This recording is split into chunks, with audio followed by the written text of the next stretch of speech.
Good morning everyone. এই বইটার সাথে সেভেন্থ সেমিস্টারের স্টুডেন্টরা সবাই খুব পরিচিত। এখানে ক্লিনিক্যালে তুমি যা কিছু কেস করবে সেই কেসগুলো সব হিস্ট্রি কালেক্ট করে এই বইটাতে ফিল আপ করতে হবে, আর এটা এই সেমিস্টারের মধ্যেই করতে হবে। তো এখানে কি কি করতে হবে সেগুলো আমি দেখিয়ে দিচ্ছি।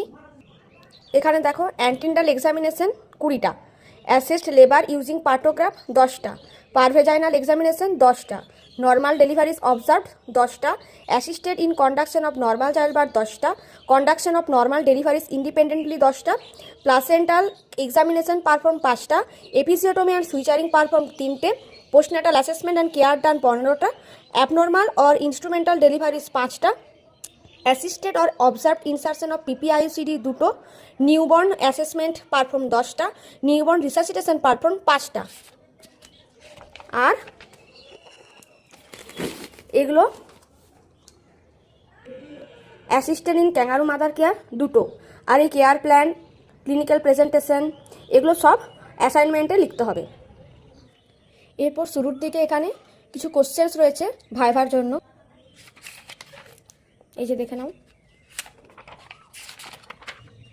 এরপর এখানে পড়ার মতো অনেক কিছুই রয়েছে, এগুলো সব ভালোভাবে পড়তে হবে। এখানে এরপর কিছু স্যাম্পেলও দেওয়া রয়েছে, এই স্যাম্পেল অনুযায়ী আমাদের ফিল আপ করতে হবে।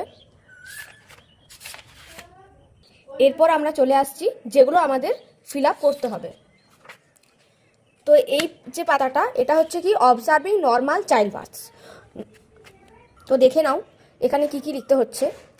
প্রথমে সিরিয়াল নাম্বার, মানে প্রথম 1 2 3 4 5 করে মোট 10টা রয়েছে, এই সিরিয়াল নাম্বারগুলো লিখতে হবে। তারপর আসছে কি নেম অফ দ্য উমেন, যে মাটার আমি অবজার্ভ করেছি নর্মাল চাইল্ড বার্থ তার নাম লিখতে হবে। তারপর আছে এজ, তার বয়স লিখতে হবে। রেজিস্ট্রেশন নাম্বার লিখতে হবে। তারপর রয়েছে date and time of admission, সে কবে ভর্তি হয়েছিল এবং টাইমটা কত সেটা লিখতে হবে। তারপর আছে পিরিয়ড অফ জেস্টেশন, মানে কত উইকসে তার এখন চলছে সেই উইকসটা লিখতে হবে। তারপর আছে জিপিএএল স্কোর, এটা আমি তোমাদের পরে বলে দেবো জিপিএএল স্কোরটা কীভাবে লিখতে হয়। এরপর রয়েছে প্রেজেন্টেশন, সেফালিক প্রেজেন্টেশন নাকি ব্রিজ প্রেজেন্টেশন, সেগুলো এখানে লিখতে হবে। তারপর পজিশনের পর চলে আসছে বেবির জেন্ডার কি সেটা লিখতে হবে এখানে, বয় না গার্ল সেটা। তারপর আসছে জেনারেল কন্ডিশন অফ মাদার, মায়ের হচ্ছে যে বিপি, পালস, রেসপিরেশন, টেম্পারেচার, এগুলো লিখতে হবে। তারপর জেনারেল কন্ডিশন অফ বেবির যে জেনারেল কন্ডিশন, বেবি এখন কীরকম আছে সেগুলো লিখতে হবে, যে ভাইটাল স্টেবল কিনা, মিউকোনিয়াম পাস করেছে কিনা, ইউরিন পাস করেছে কিনা, সেগুলো লিখতে হবে। তারপর কন্ডাক্টেড বাই, মানে কোন ডক্টর কন্ডাক্ট করেছে সেই ডক্টরের নাম লিখতে হবে। আর এই সিগনেচারটা আমাদের ম্যাডামের সিগনেচার। তো এভাবেই এই 10টা রয়েছে, এই 10টা ফিল আপ করতে হবে।